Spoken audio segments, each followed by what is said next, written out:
Alors, bonjour à tous, mon nom est Nicolas Fradette et aujourd'hui on va avoir une capsule de non-verbal de la campagne électorale canadienne en 2011. On regarde plus précisément l'homme que vous voyez à l'écran, Thomas Mulcair, qui est un candidat du NPD dans Outremont au Québec. Et on va avoir un exemple aujourd'hui d'un excellent langage corporel. Un exemple parfait de la gestuelle qui complète très très bien le discours. Vous allez voir que les gestes qui sont utilisés sont les bons gestes. Et vraiment, ce serait un exemple à suivre pour ceux qui veulent améliorer leur qualité de leadership ou lorsqu'ils font des présentations en public ou évidemment dans un débat comme celui-ci. Ce qui est toujours important, c'est que les gestes complètent et suivent très bien le discours. Il faut éviter des gestes qui ne veulent rien dire, parce qu'à un moment donné, c'est ça, les gens perdent un peu le fil et ça nous rend moins crédibles. Donc, je vous laisse écouter le clip et je vais vous revenir après avec mes commentaires.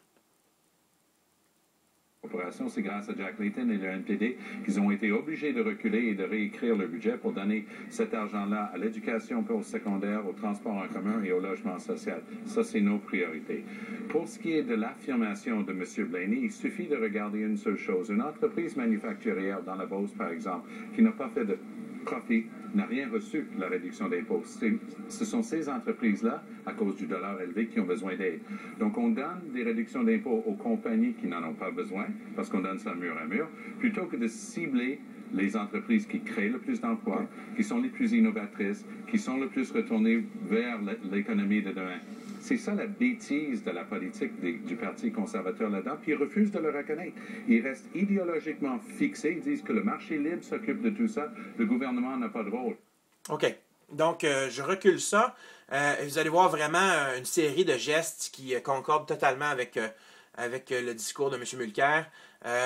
Donc, il parle au début de... Je vais aller au ralenti, puis je vous parle, dans le fond, ce qu'il va dire. Ils utilisent des gestes, dans le fond, qui sont très, très intéressants lorsqu'on parle de leadership et de présentation orale, de management, par exemple, lorsqu'on parle d'une équipe de travail. Il va utiliser nos priorités. Lorsqu'il va parler de nos décisions, il va parler, vous allez voir, il va se pointer lui-même. Écrire le budget pour donner cet argent-là à l'éducation postsecondaire, au transport en commun et au logement social. Ça, donc, juste ici, ça, c'est nos engagements. Donc, regardez comment il s'est pointé vers lui. Donc, ça coïncide totalement avec sa gestuelle. Il parle de nos engagements et il se pointe vers lui. À l'éducation postsecondaire, au transport en commun et au logement social. Ça, c'est nos priorités. Nos priorités, donc, il pointe vers lui. Donc, ça, c'est vraiment, ça renforce le fait que ce sont leurs décisions, leurs priorités à eux. Très important. Affirmation de M. Blaney, il suffit de regarder une seule chose. Ça ici, c'est un geste que j'en ai déjà parlé. J'appelle ça, entre guillemets, le tenir le ballon. C'est comme si on tenait un ballon de basketball, même si dans ce cas-ci, il serait un peu gros. mais dans le fond, ce que ça fait, c'est que ça suggère qu'on est en contrôle, qu'on a la situation en contrôle. On tient le ballon, dans le fond, parce qu'on veut contrôler les choses. C'est un peu, entre guillemets, avoir les deux mains sur le volant, comme on a une expression qui est populaire ces jours-ci en politique au Québec. C'est un peu la même chose. Donc, on prend les choses en main et lorsque M. Mulcair utilise ce geste-ci, c'est un bon exemple. N'a rien reçu la réduction des... Voyez-vous, n'a rien reçu. Il parle au moment, au sujet des gens des entreprises qui n'ont pas eu de réduction d'impôts. Donc, il prend un peu ça sur lui, un autre bon geste. Et on voit très bien comment ses pouces sont visibles. C'est toujours important de bien montrer ses pouces. C'est une partie du corps qui est comme quand on donne un thumbs up, comme on dit, ou les pouces sont des doigts qui sont qui ont souvent associé à des gestes positifs, surtout en Amérique du Nord. Et donc, lorsqu'il pointe ici ces entreprises-là, il parle de ces entreprises-là, il veut les mettre dans un coin, si on veut. Il utilise bien ses pouces avec ses mains de cette façon-là. Entreprises-là, à cause du dollar élevé, qui ont besoin d'aide. Remarquez, dollar élevé, voyez-vous comment il a levé sa main. Donc, faut pas faire des gestes trop élevés au-dessus de nos épaules très souvent, mais là, il y avait un point à ça. Donc, le dollar est élevé, il a levé sa main en même temps.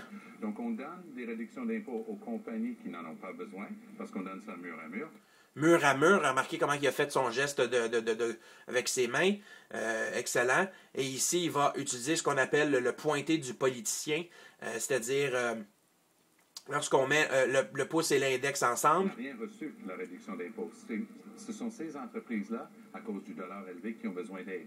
Donc, on donne des réductions d'impôts aux compagnies qui n'en ont pas besoin, parce qu'on donne ça mur à mur, plutôt que de cibler les entreprises qui créent le plus d'emplois. Et ici, on va utiliser le compte sur le doigt, qui peut utiliser à une main ou à deux mains, mais ça démontre encore une fois qu'on est structuré, qu'on a une structure dans nos pensées, dans nos idées, lorsqu'on compte sur nos doigts. Donc vraiment, ce segment-là est vraiment excellent pour le langage non-verbal. Si vous voulez avoir des trucs pour le leadership et en politique comme ça, c'est vraiment une marche à suivre. Il faut que le non-verbal coïncide et suive le verbal. Sinon, ça devient mêlant pour les gens et vous perdez la crédibilité.